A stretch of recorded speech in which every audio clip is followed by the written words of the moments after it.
All right, thanks for staying with the Leadership Forum. This is AM Live. Now we've decided to change that pattern again. So this time they're going to make presentations, 5 minutes. All my panelists will be talking to you about. The theme is Kenyan is my tribe in the run-up to the elections. And then the question for you as well is that what are you doing to ensure that the country remains united during this electioneering period? What are you doing to ensure a united Kenya remains during this electioneering period? You can tweet me at Trevor Ombija at AM Live. Hashtag is AM Live. You can call in any time. But for now, first up in the podium is Joshua Kiptoo. He's a young, smart lawyer with relative experience in legal fraternity.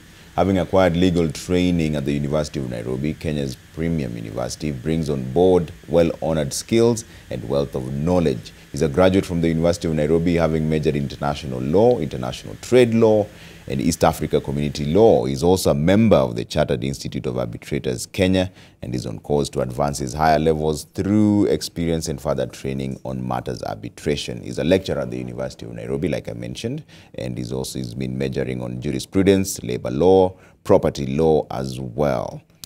Kiptoo, your time starts now. Thank you so much.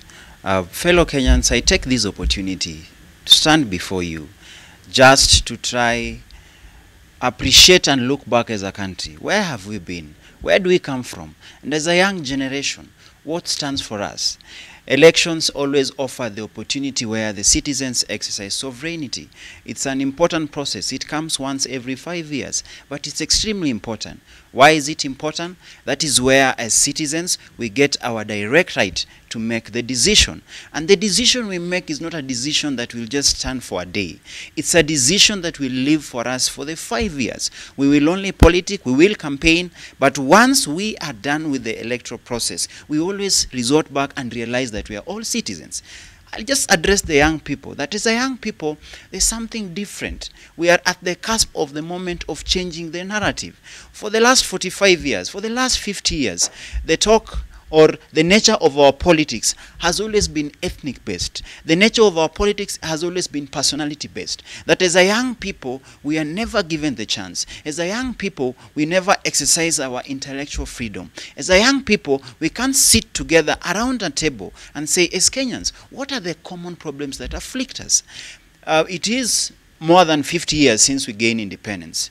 And the key question we should ask, we just need to look at the founding fathers. What was the founding creed for our nation? And it was always to fight disease, ignorance, health, and always to be a healthy nation. Have we achieved that? At the moment, we are up to 45 million Kenyans. The young now are almost 60 to 70% of the population. In fact, the voter register, after it was audited and it was released the other day formally, it was said that up to 10 million, up to 11 million of the voters are young people. So we only need to ponder and ask ourselves as young people, do we sit and just look at our current problem? We are at a moment where unemployment is skyrocketing. We are at a moment that as a young person, even if you graduate, even if you have a degree, even if you have a master's, that doesn't guarantee you quality life. We may not be a more privileged group like our parents who would finish school and get their chance. But for us, it's different. We have to hustle. We have to struggle. By the time a government comes and says that they are going to offer 100,000 internship, that tells you the kind of a problem we suffer. So we should ask, are we keen to ensure that whatever leadership we vote in, right from the member of county assembly to the presidency, have a direct feel about our struggles, have a direct feel about our person? I'll take, for example, if you're in Nairobi, and the best average job you can get, you earn 30,000. And you have a house rent of 15,000. You have transport of 5,000. How then can you talk about savings? How then can you even talk about money to uplift your own standards? Nothing. So we should ask, what kind of leadership are we voting? Does the leadership have the feel? If a party launches manifesto, do we care to find out and say, what have they put in for the young people? And it's not just rhetoric, it's not just promises, but have they given us tangible policy changes that they intend to put?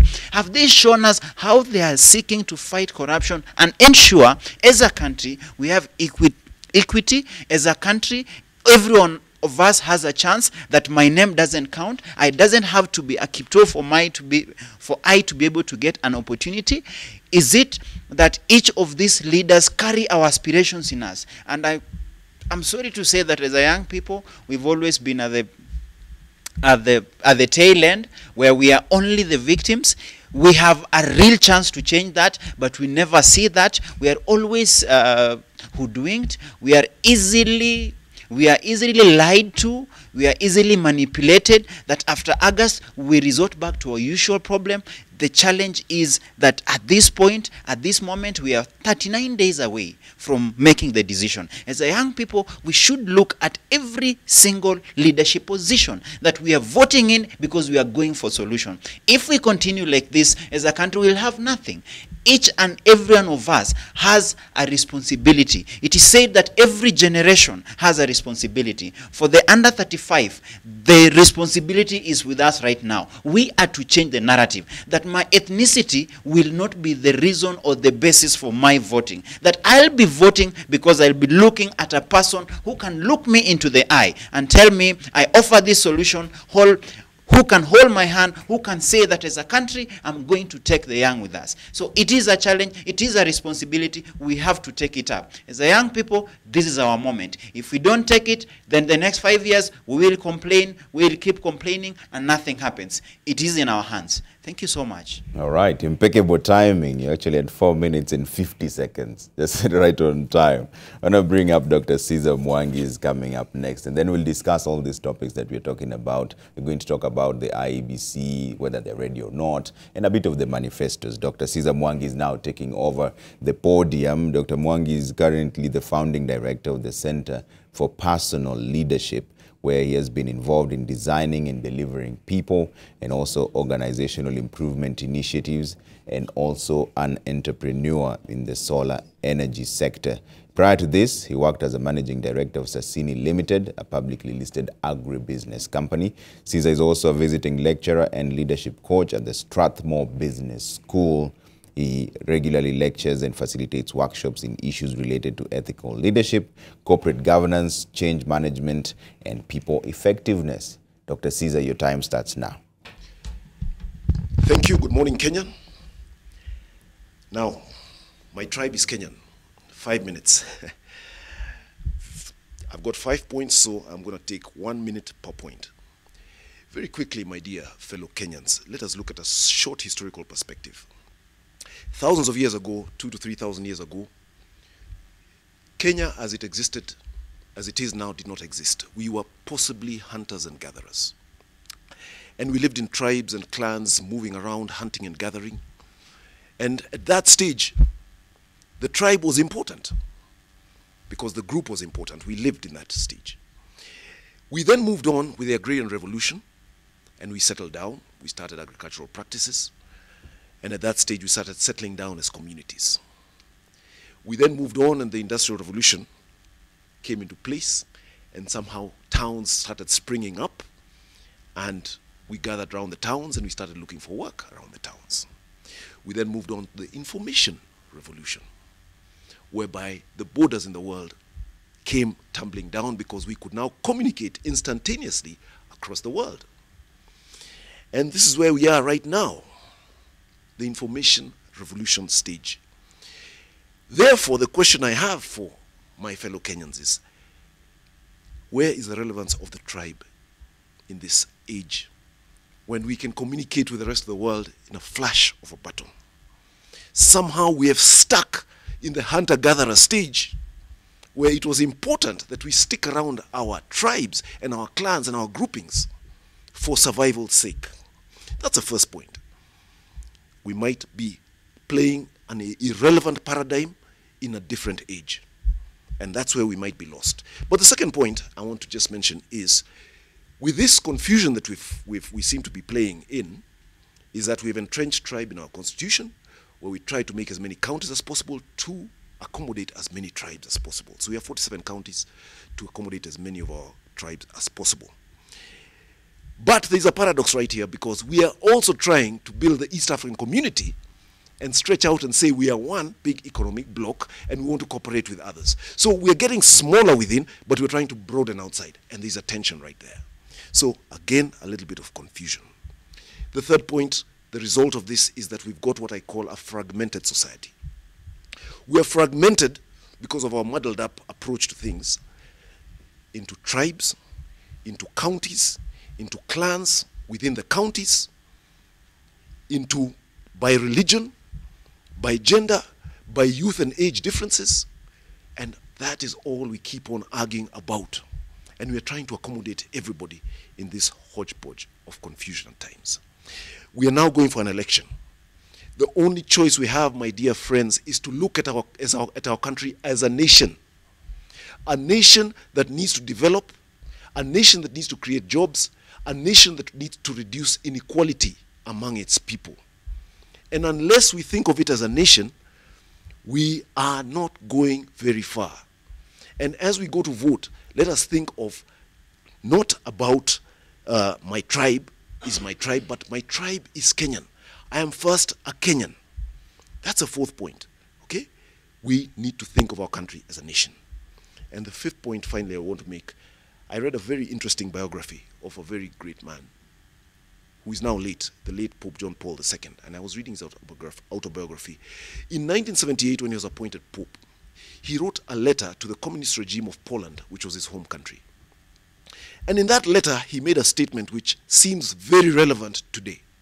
He said, and he was talking to a communist regime as the new Pope of the Catholic Church, he said, let us shun everything that violates human dignity and diminishes the habits of a healthy society, often threatening its very existence. I'd just like to say here this morning, my dear Kenyans, let us shun everything that violates human dignity. Tribalism is one of those things that violates us. We are divided along tribal lines. We are cheated along tribal lines. We are lied to that our tribe will be better off if we support our own. It violates human dignity, and it diminishes the habits of a healthy society, often threatening its very existence. This problem of tribalism is threatening our very existence. Because of it, we are not getting the competencies in the right places that we need to develop our great nation. If appointments are made by tribal basis, if politics is on a tribal basis, then we do not get the best people in positions, in leadership, to guide this country to the place where we need to be, which is a prosperous country where everybody benefits, where the common good overrides everything else. Thank you very much, ladies and gentlemen. Let us vote wisely. All right, that was exactly 5 minutes. And that's Dr. Cesar Mwangi. Next on the podium is Professor G.L. Wajackoyah. He's a lecturer at USIU, taking law specifically. He's a partner and co-founder at George and Leiden Advocates. He worked at George Wajackoyah, Kenya, and the presidential campaign as well. Studied postgraduate diploma at Kenya School of Law, and studied laws of Kenya at Riara University, studied Masters in Law of USA at University of Baltimore, and studied Masters of Law as well at SOAS, University of London. Your time starts now. Thank you very much.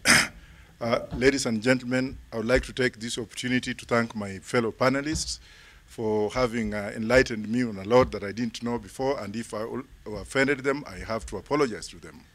Secondly, I would like to take this opportunity to thank His Excellency, the President, and the opposition leader, Raila Odinga, for what they are doing for us in this particular country. As a Kenyan, I've been given a very short time, and this is my first address to the nation. I've been given 5 minutes to address you, but I wish I had more than 5 hours to tell you my story. The work and the theme of this program is being a Kenyan, and being a Kenyan outside your tribe. Let me put it this way. You cannot be a Kenyan without coming from a tribe. You cannot be a Kenyan without having your tribal language. You cannot be a Kenyan without having an inch you call your own, and wherever you call your own. I would like to thank Professor Ngugi wa Thiong'o when he addressed the World Cultural Day in Australia. He had written a book in Kikuyu, and when he went there, he made his speech in Kikuyu throughout, and every Muzungu there was like, who is this man? What is this man talking about? I'm proud of him because he was actually telling the world that I have a tribe, I have a language, and I belong to that particular language. So this issue of saying that I am a Kenyan without referring back to where you're coming from is actually null and void in my opinion. Now, as a person, I was brought up in this country by Kikuyus. from Central Province. And I have to thank them very much, and it's my time to pay back for what they did for me. I was a street boy, chokora in the streets of Nairobi.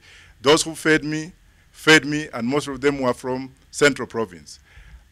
And I have also to thank the late Honorable Joseph Kamodo for having taken upon himself a misadventure of helping a boy whom he didn't know where he came from.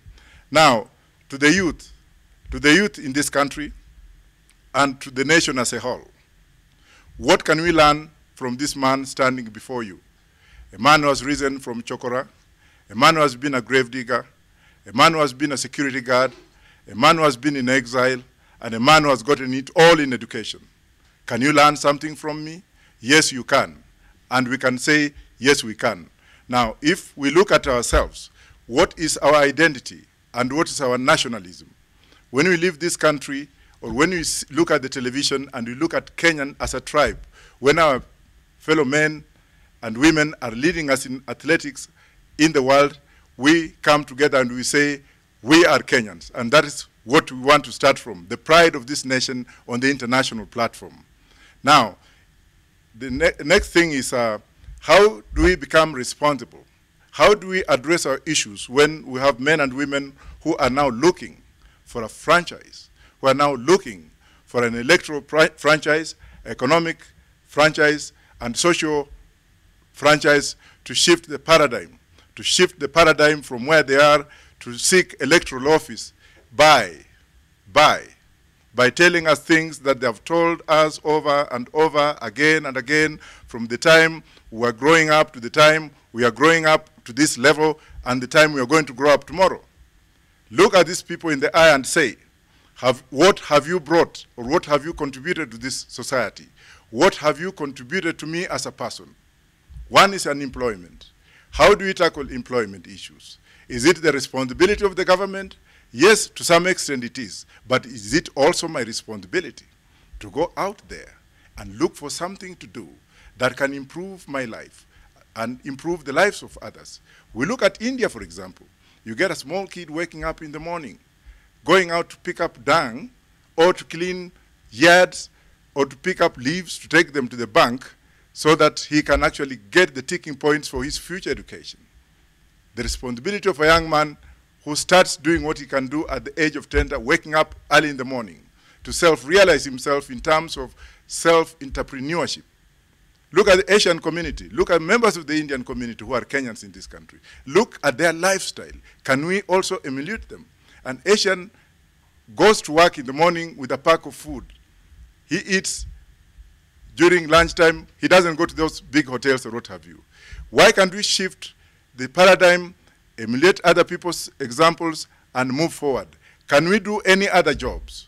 Can we reinvent ourselves and say, Kenya is my country. Yes, I'm a Kikuyu. Kenya is my country. Yes, I'm a Luya. Kenya is my country. Yes, I'm a Luo. But then come together for the sake of national security in this country and move on. Fellow countrymen, let's wake up from laziness. Let us choose those leaders that can promise to do what they ought to do by looking into their past. If somebody has been corrupt and has been named in a corruption scandal, do away with that person as soon as possible. Prevention is better than cure. Thank you very much. All right, that is Professor Wajackoyah. Next on the podium is Cynthia Mutere. She's a governance analyst and also for Kenya Women Rep League.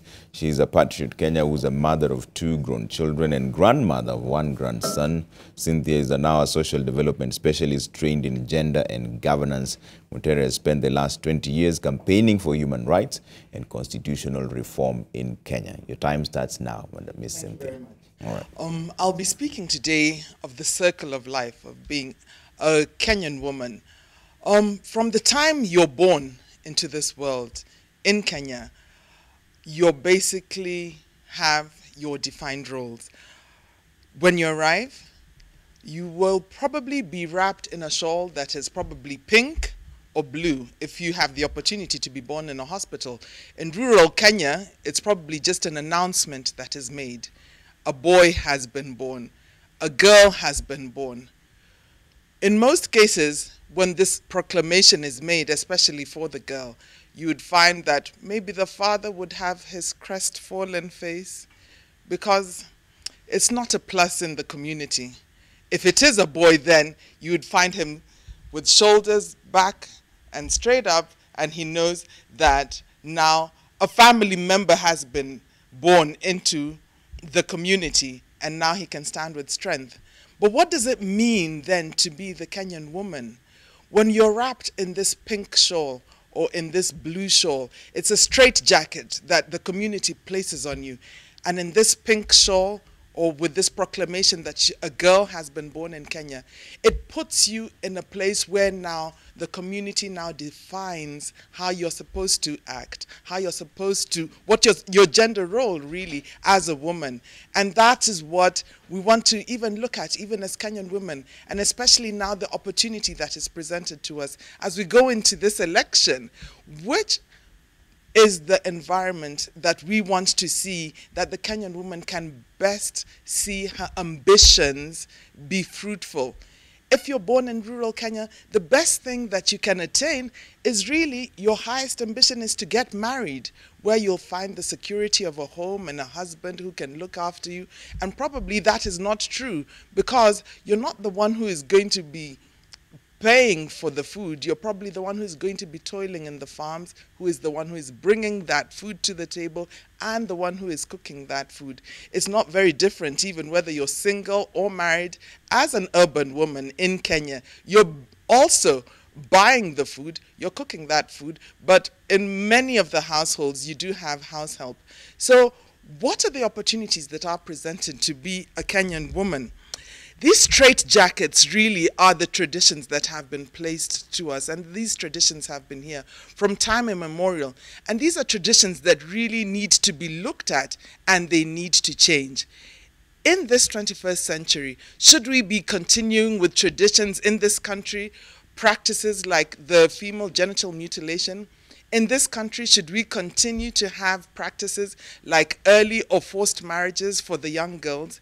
These are traditions and practices that we need to lay aside. Of course, they're being enforced through the law, and these are things that have been placed in the Constitution. And we want to also look at the place of even increasing that transformation, and that is through the election of women. Has research been done that would show results of what a woman brings to the place of politics? Can a woman really bring change? And has it been seen, especially when we have seen the nomination of many women in our county assemblies, in the Senate, and of course we have now the women representative in Parliament? Has there been a significant change? What is the purpose of having women at the political table? And that's one thing that we want to even look at as we're going into this election. Is it important for us to elect women to come into these places of decision making, where they are making decisions that affect our communities, that affect their livelihoods, that affect how society is going to be run for the next 5 years, and to bring transformation even into this country? We are a young democracy that for the past, let me say, 20, 27 years, since the repeal of Section 2A, bringing in the multi-party democracy, and of course the promulgation of the new constitution, has seen the rise of many women coming into these spaces. And I do want to take this opportunity to congratulate those women who have fought hard and strong and have stood and now are candidates even for the August 8th election.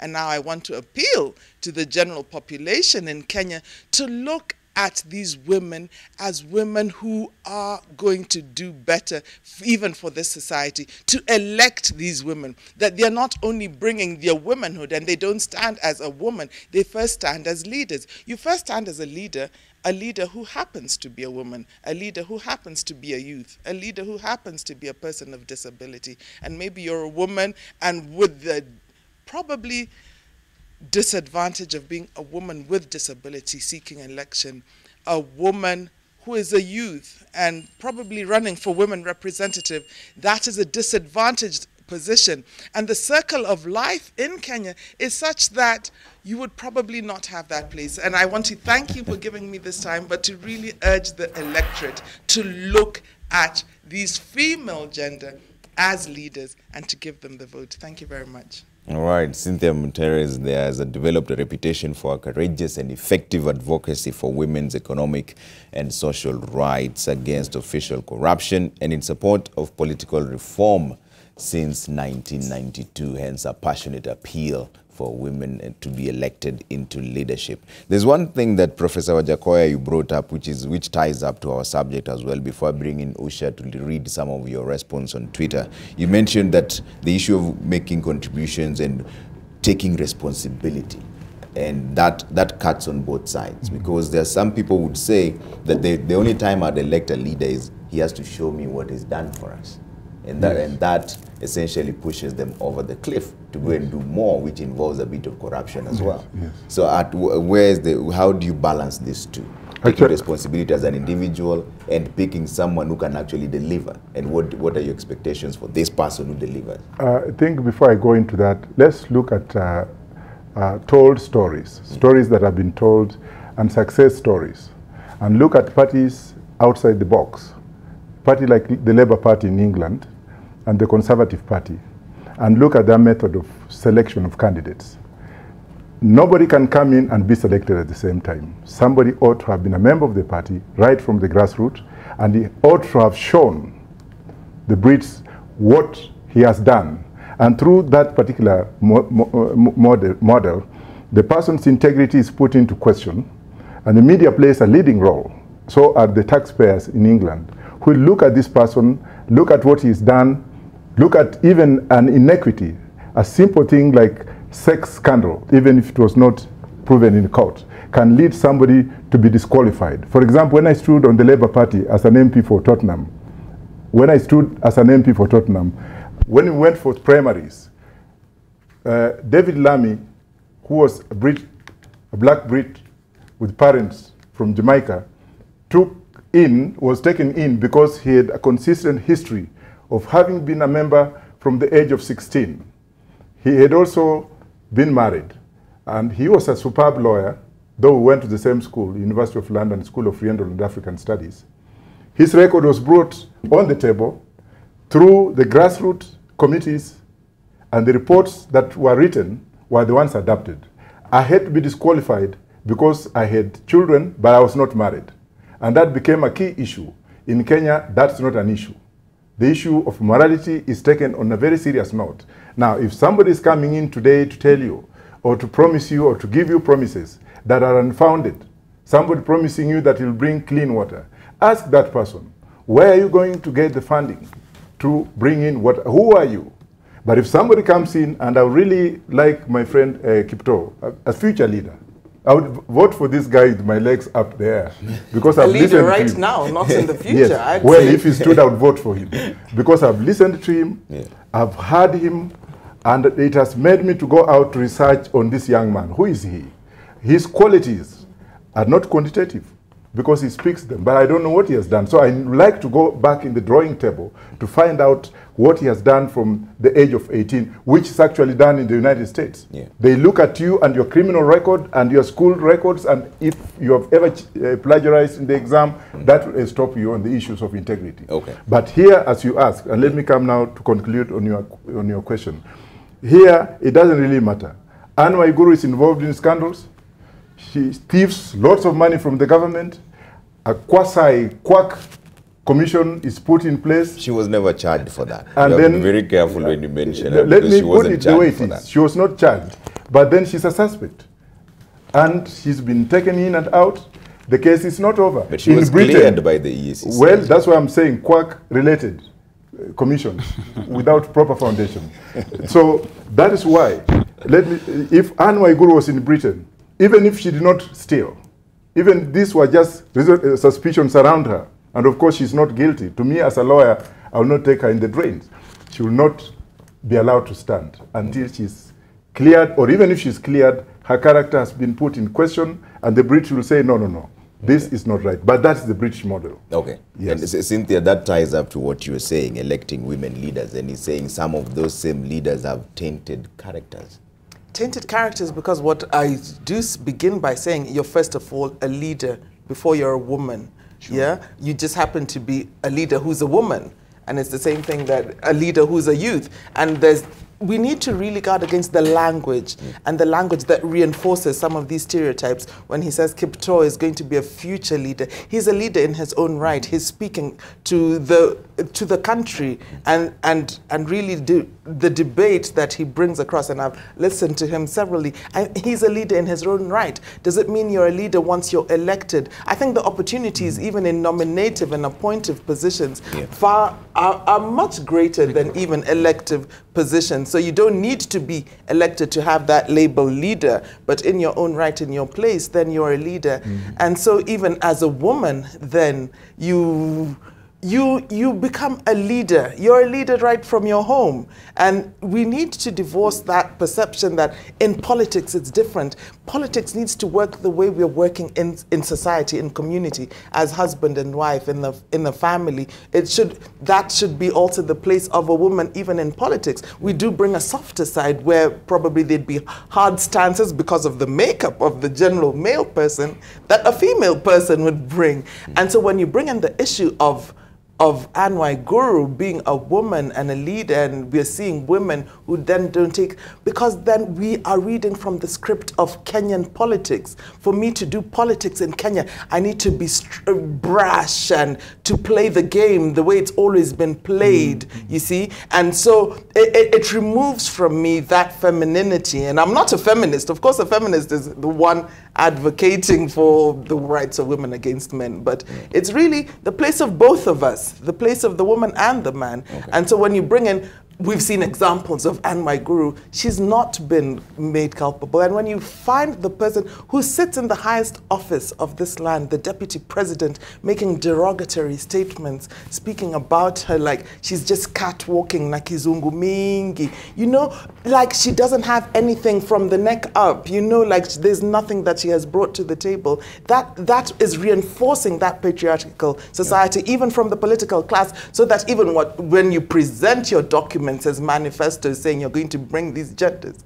but what you're actually practicing and what you're speaking is reinforcing that patriarchal society, telling us that these women are just catwalking here. They only bring their beauty and their bodies. It's not a beauty contest. It's a contest of ideas, how to improve this community, grow our democracy, grow development. These are the things that women want to bring to the table. Okay. Caesar, what is your argument on that? Women leadership number one, and this issue of any leader who I elect needs to show me what is done. I agree with Cynthia that women bring a certain dimension because of their makeup. Actually, there's a difference between men and women. Let us be honest. There's masculinity and femininity, and these are real issues. And even at the leadership level, these two aspects are important because in the differences, we get something better out of it. So I agree with that point. But the professor here mentioned an issue in relevant in the UK, and that's the concept of honor. Okay? And he has said that we don't seem to have that concept of honor in this country. And I think that is a more fundamental issue. Whether you're a man or a woman, the concept of honor is important. Are you a really honorable person who is living by virtue and not vice? I think that is a struggle we have. And in this country, unfortunately, we say, so long as I have not been convicted, and this is a legal point of view, so long as I've not been convicted, I am innocent. Okay, and that's the presumption of innocence, which is okay from a legal perspective. But in our heart of hearts, we know whether you're a man or a woman, whether you're an honorable person. Nobody's perfect, but people strive to try and do good, to try and be good, to try and serve if they're in a public position. If they have a responsibility, they try to be responsible. And that is what we are saying is more fundamental than even your gender. It is more fundamental than even your age. Because we have arguments here about youth versus old, women versus men. Those things are good, yes, but they're not as important as the concept of honor, which is a foundational concept. And so long as we miss the foundation, then we're building on shifting sands. I think that's the challenge we have. Kiptoo? They have summed it so well that the only thing I can say, I think at this point, there's something powerful about putting actions into the words. it's always so sad as a country or as Kenya. Every forum I attend, if you sit around table, whether professionals, whether the citizens, even in political processes, you always find this genuineness, the kind of talk we have. But as to why we've never taken this talk into action, it still baffles me. For example, even when you talk about women leadership, we shouldn't be struggling and say that we have to put it in a law, a third gender rule. Ideally, it should just be automatic. Let me give an example. 50-50. I was a student leader. I happened to be a student leader at the University of Nairobi. And in our constitution, it was not written, but it was a culture that the treasurer should always be a lady. It was not written anywhere, but it was a culture. There was this sense of belief that if you talk about a woman, there's more chances you can't trust a woman with funds compared to man. It was just simple. It was a culture. It was not written. It was not constitutional. And it stuck like that. That anytime you would see a contest on such a position, you wouldn't see any guy participating. If you come in and say, no, no, no, we would rather trust the ladies. Now, that is the genuineness I talk about. Why and how it becomes so difficult as a country to put into actions this kind of talk and this kind of aspiration. You know, we are extremely aspirational. And to show you how aspirational we are, it took us 25 years just to come up with the constitution, and these were the same issues we kept talking about. It ended up only on the table after we had the 2008 violence. So I don't know why as a society we only act when pushed to the corner. When we finally hit the wall, that's when we act. Yet these are the issues, these are the values. We know we have a culture. In fact, the only sad bit is that when the white man came, they succeeded in making us feel our culture is inferior. However, if we had kept the good value system, we wouldn't be struggling with this. So the main challenge at the moment is simple, especially for the young. I would really be speaking to the young. If we can only shed off this tag of our heritage, this tag of, and just focus on the national value and be the Kenyan we are, whether it's on gender, whether it's on leadership, let's just live and walk the talk. Okay. Things will work out. All right, and the subject also came up on the Nation Media Group Leadership Forum last night, and you also mentioned it. What kind of leadership are we voting in? And I believe it was Dr. Ngumi who said that 38 days to the general elections. Now we are seeing Jubilee and NASA launching their manifestos. What were they campaigning on all this time? But before we get into that, the question is, Usha has some of your feedback on social media. Usha, what are they saying? Samuel says, vote wisely when it comes to August 8th for the future of blessed Kenyan nation.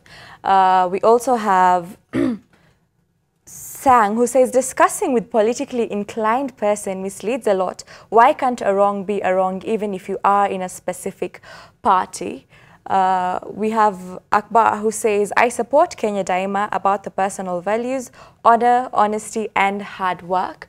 We also have Akbar again, who says, Kenyans are hardworking but not honest. Corruption runs through our veins. Now, this is a sentiment that has actually been echoed a lot. I'm sure the panel have had this at least once or twice. Kenyans, corruption, synonymity. I don't know. Joshua Kiptoo, do you agree? Does corruption run in our veins? Is it something that we're just born with? It is only that as a country we have chosen to accept. You know, it's very interesting that if we have this individual conversation among citizens, all of us will say how corruption is so bad. But when it comes to action, we've kind of submitted and accepted the basis. To be specific, Trevor, you said it well, that 50% of the Kenyan youth think that, and they can take the wrong way of making it as long as they make money. It is because of just accepting without even questioning. We lack those few warriors who can speak up and say, look here, even though this is the easiest way to make it, let us see the other way. So I will agree to some extent that it is simply some sense of accepting the status quo and just living with it, because it is easy and it is much likely that you can make it through corruption rather than through honesty. So that acceptance is where we are. Caesar, you want to do that as well before we get back to Usha? Well, I totally disagree. Corruption does not run through our veins. It runs in some people's hearts, but not everybody. Okay? And it's a question of the values. What is important to us? For some people, the value is, I will achieve the end irrespective of the means. That is why corruption is a means to an end. And is it a good means? It is not a good means. It's a vice. It's not a virtue.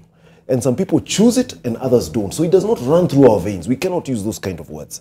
Really, it's just a matter of choice, and some people make that choice, and the environment encourages that choice, unfortunately. Okay. Dr. Wajackoyah? I would say I'd agree half-half. Yes, I would rather say, I'll start by agreeing with what Kiptoo has said, that it runs into our veins. What he failed to justify or to qualify it is by percentage. A large number of us, excluding the ones that are here, plus myself, yes, it's true. If you go into the civil service today, or let me say before Jubilee came into power, the vice was great. You go in, you want a passport, you have to bribe, or your file is hidden for life. It became a mode of life. But when Huduma centers were put in place, it minimized that area. And that one I can congratulate Jubilee for starting off well on that particular point. But when it comes also to other countries that have had a success story, that have really come up to tame corruption, like India, legalize it. If you come to Europe, you come to the US, it's not corruption, but it's lease. But it's done in such a way that you cannot know that it's corruption. If it comes to lobbying pharmaceutical companies, the lobbyists at the congressional level, or the lobbyist companies at the congressional level, have kickbacks with the congressmen. That is in the American way of corruption. Though when it comes to Kenya, an American will look at a Kenyan as a very corrupt person, yet he's more corrupt than a Kenyan, but in a different way. Okay. So what is the solution?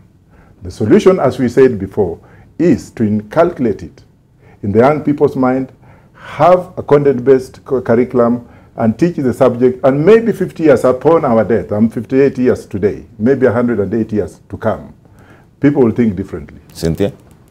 Oh my, I want to give the analogy like the one I gave with the gender roles, especially when to say that corruption runs in our veins. I think we find an environment that now puts us in that straitjacket, in the same way that I gave the analogy when you're wrapped in blue or in pink, then after you're born and you have your education, remember there was this song, so many vijana, then you utapata kazi nzuri sana.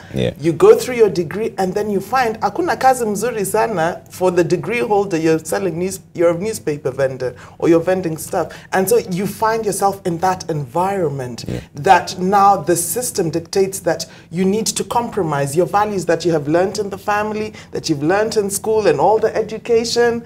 And you find a system where you need to be crooked to live. And all I want to do is just to live. I just want a roof over my head, food on my table, clothes on my back, and to do the same for my children and to keep that system going. So you find a system that encourages that corruption is rife, and it's the way of doing business. And so as we have this opportunity to come into the election, let's look at which of the political divides is giving us that opportunity to operate in an environment where you can live. A system that supports everyone to live. Okay. To just live. All right. Before we come to that, Usha still has a bit of more feedback. And Usha, now you become part of the panel. I had you read one of them. Someone said that there's the death of role models. But let's go through what you have first, then we'll discuss that as well. Right. So we also have Kenya Halisi, who says Kenya lacks leadership at the top. When Michuki fixed the transport sector, Kenyans arrested corrupt police officers. We have Twitinet just again re-echoing what was said, corruption is inborn to us. We have Akbar, who says corruption is a system that most of us were brought up with from school, hospitals and local areas. So really just what Cynthia had said, the straitjacket effect. We also have Ali, who says, he's now commenting on IEBC, and he says IEBC will always look for excuses, but this time the parallel tallying center has thrown it off balance. We also have Jasper, who says focused, patriotic leaders can propel their nations faster on sheer power of goodwill. Such leaders give the people a purpose and hope. We have Enoch, who says if politics is on a tribal basis, then the country will be heading nowhere. And finally, we have Jasper, who says, when people believe the leaders are in this together with them, miracles happen. Right, so that is all the feedback that we could read on air, but the conversation does go on online, of course. Hashtag AM Live NTV. That is how you can pass your sentiments across. Remember, my tribe is Kenyan, your tribe is Kenyan, so keep the conversation going.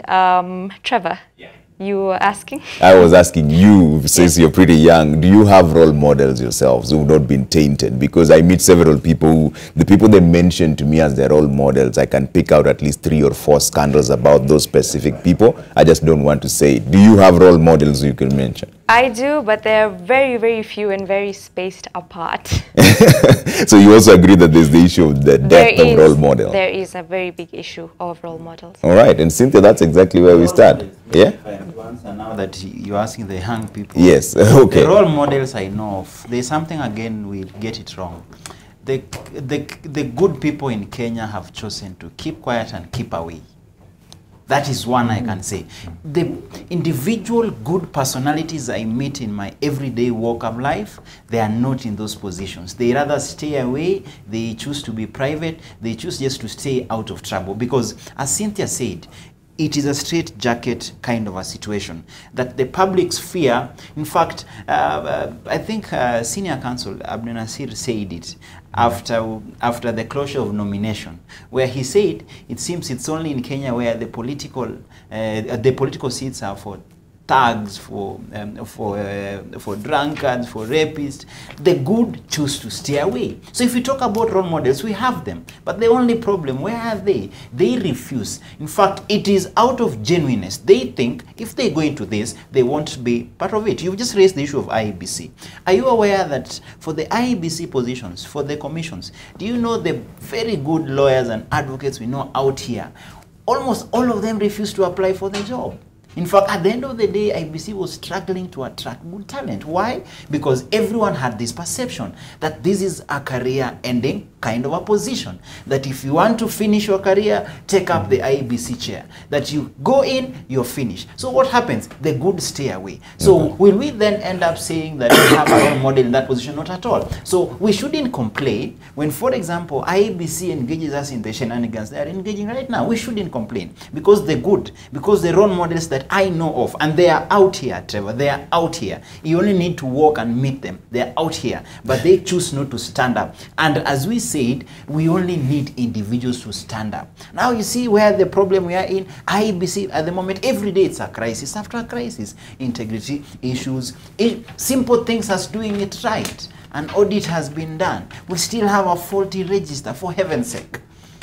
Cynthia, what do you make of it? Is it are the good people staying away and silent? Going back into the analogy of the straitjacket, because then now we're again putting the role model to be the political class. The role model, when you hear testimonies, even the people in the political class, they will say, my uncle did this, my mother did this, my teacher did this. And these are the role models that are nurturing leaders, nurturing you to be the Kenyan that you should be, the Kenyan that this society needs to grow our democracy, to grow this country for a better life for everybody. And so we shouldn't just say the role models are the ones in the political class, although for the purposes of full disclosure, of course, I'm in NASA and my role model is the leadership in NASA. And I do believe that Raila Amolo Odinga will bring the change that we've been so yearning for in this country. Okay, no campaign, no campaign platforms. Yeah. But really, not to just lock it down as in the political class to be the role models, but to just see every people everywhere. We do have role models. Mother Teresa. They are role models. Even here locally. In fact, I think we have many role models, and I would just like to say my personal role models are teachers. I've got a teacher who is a role model. I know that man, he's imparted so many values to me, and he's been teaching for a long time. But if we are to grow this country, we have to change our perception of what leadership is all about and what role modeling is all about. If we go to Japan, the highest paid civil servants are the teachers. Understand? Because they are so important in imparting what is important for the nation. But here it's upside down. If we look at the most lucrative careers in Africa, you start with politics, you go to government, working in government, you go to working in parastatals. The first three are all related to public service at taxpayers' expense. Then you go to the fourth and the fifth. The fourth is working in a large multinational, and then the fifth is working as an entrepreneur. It's a real tragedy that these are the ones that create jobs, yet they're the least attractive. And that is where the problem we have in this country. But nobody is able to deal with this problem at a leadership level because of the self-interest. If we're serious about this country, we would turn this pyramid upside down. And it's very simple. Reduce political positions, yet we have a constitution that expanded them for a few. That's the problem. That's the mistake we made. We should actually reduce them as much as possible. We should reduce government, the size of government, because government is to create an enabling environment. That's what it's supposed to do. So you don't need a large government, and we should reduce the parastatals, which there's been an attempt to do that. Then we will have serious growth in this country. I can guarantee you that. Professor Wajackoyah, and you mentioned this even in your presentation, people fed you regardless of where you came from. Is there the death of role models like this? Well, it's not death. I mean, it depends on how you look at it. If you get somebody like Songo having, how do we call that thing?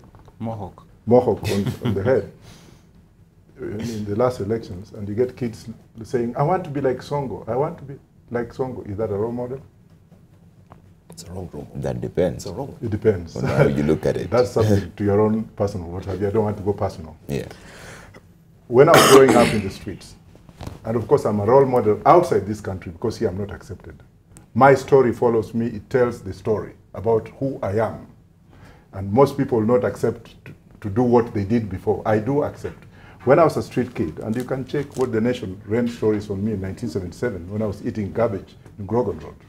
When I was a street kid, and when the Hare Krishna took me in, and when J.J. Kamodo came in and looked at me and said, I want to help this kid. Come here, what do you do? I told him, and he cried. Minister for Higher Education, crying at that particular time. That means he had values in him. He had a perception in him to help somebody reach somewhere. And right now, I'm one of the most learned lawyers in the world, both in the US, UK, and even here. And I'm not going to brag about it. But do I say? Yeah. You're just going to mention it once in a while, but it's okay. If somebody, if a kid, like the kids I teach in USIU and some of the universities in the UK, as well as in the US, the day I go in, I put my story. I want them to know my naked truth. So when I'm teaching, these kids are looking at me, and the question they're asking is it real? Did this man eat in the bin? Was he a grave digger? How? They are busy Googling to ascertain the truth. And when that comes in, I can assure you, these kids will listen to me even if I'm telling them nonsense or rubbish throughout the term, because they want to be like me. So they fix their mindset on this person because of his past. That is just, by the way, taken. Okay. Now, how many people look at my learned friend here and admire him as a role model? And they can't reach him because they can't reach him. You've said it here that you also admire the way he speaks. I did say it too. I'm looking at him as also a role model, and I would like my kids to be like him, to speak like him, and to address issues like him. That is a role model. Okay. What about him? His language and perception and the way he has addressed issues, the way he has articulated issues. He's my role model because I can learn something from him. So role model does not mean that you have to have achieved a certain mark in life to be a role model. It depends on how you look at things. I've adopted kids in this country, and I do a lot. The only problem is I don't go out there, because the Bible says that thou shalt not let the left hand know what the right hand is doing. But if I was somebody else, I would be bragging every day saying, I've done this, I've done this, I've done that, attracting attention for what have you. So a role model is somebody who has values that one can learn from and use as a stepping stone to achieve the results. All right. I've been involved with very top American superstars who, even if you check my Facebook, you'll see. I've been in Oprah. I've been a friend for Magic Johnson. Okay. They've looked at me and I've looked at them. And how did they pick me? They picked me when I was talking and I just said a few things like I was a grave digger, security guard, and I was rescued from the street. Enough. Okay. To them, it's an attraction. Right. So it depends on what you define as a role model. Sure. But they're there. And Cynthia, I want to give you the final say on this one, so I'll start from the farthest end on Kiptoo. And Prince Munai Jr. says, and at all costs, let us avoid ethnicity in the upcoming elections. How exactly do we do that? 1 minute each as we close. How exactly do you do that? I think at the moment, we are not yet there. The concept of avoiding at this point, I feel it's too late in the game, but there's a little bit. How do you avoid the issue of ethnicity going into the future? It's just looking at the common problems. We share the same problems over the 5-year period. When you have the high cost of living, when you have absence of unga, when you talk about high taxation, it does not affect one ethnicity. Does it mean that we don't have poor people in Kiambu? Does it mean we don't have poor people in Nandi? No, they are all over. So the only way, and the start is when we look at our common challenges and common problems. That discussion has started with the young group because unemployment is cutting across the age. So going forward, 2017 is a start. We have already achieved it at the county level where issues are kind of coming up to be on top of the agenda. Okay. In 2022, the same will flip into the national. But we have already started that conversation. We avoid ethnicity purely by looking at our common problems. Okay. Dr. Caesar, and the tragedy of that argument is that any person you talk to has always been, when Kiptoo talks like that, he's definitely NASA. Yeah. Because for them, they're like, you're trying to blame our people for having created this shortage. They'll call me a traitor because of my Kiptoo name. Exactly. Sure. So that is a tragedy right there. So how do we avoid that and just start seeing the common issues that we all share as human beings? Okay, Trevor, I think there's a lot of arguments, a lot of differences, NASA, Jubilee, and all the others. Let's go above that. Let's transcend that. And what we should look for, and I would urge all Kenyans, to look for the people who treasure the qualities of a good human being. Okay? Namely, honesty, kindness, charity, integrity, unity, respect for our culture and other people's culture and traditions, and most important, love for our country. Okay? That is the quality we should be looking for. And in Kenya Daima we say, kagua kabla ya kuchagua. Ni wajibu wangu. That's what we say in Kenya Daima. And I think that's what people should do. All right, Professor Wajackoyah, we're running out of time. Yes, I'll just sum it in the following little words. Yes. If you look at the forefathers of this country, those who fought for independence, and you look at what they stood for and what they practiced at that particular time, then that means that whatever we are looking at in terms of ethnicity is achievable. Because if you look at the Kenyatta's government, the late president, and what he did in terms of inspiration, what he did in terms of economic emancipation and development, what he did in terms of political leadership, though there were a few hiccups here and there. What he did for all Kenyans.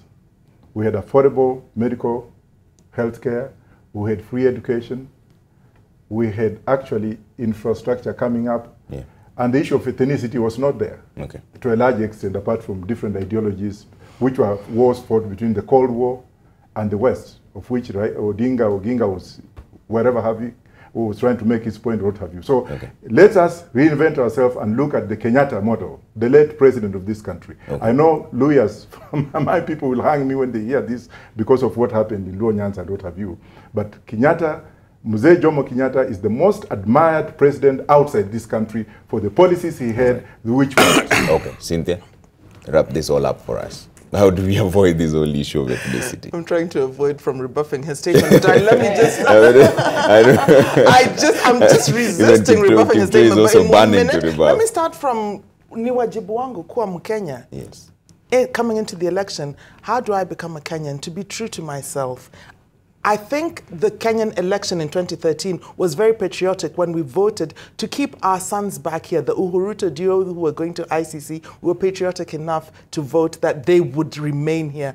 I think in 2017 we should be patriotic enough to see that they are confined to political oblivion where perhaps they might receive some rehabilitation from now the things that they have done in the past regime, in this regime, as they have misgoverned and made life very difficult. I will say that it has to be very clear you're from the opposition side. Very clear that there is a fresh start coming. It is coming with the National Super Alliance. No. How do we avoid ethnicity? How do we avoid ethnicity? Yes. Because then it is avoiding ethnicity by inclusion of every single Kenyan to rise up and to take their place. In conversations, if you're sitting at borders, in the trading centers, women digging together, whatever social activity you're doing domestically or in the public sphere, you must be having that conversation.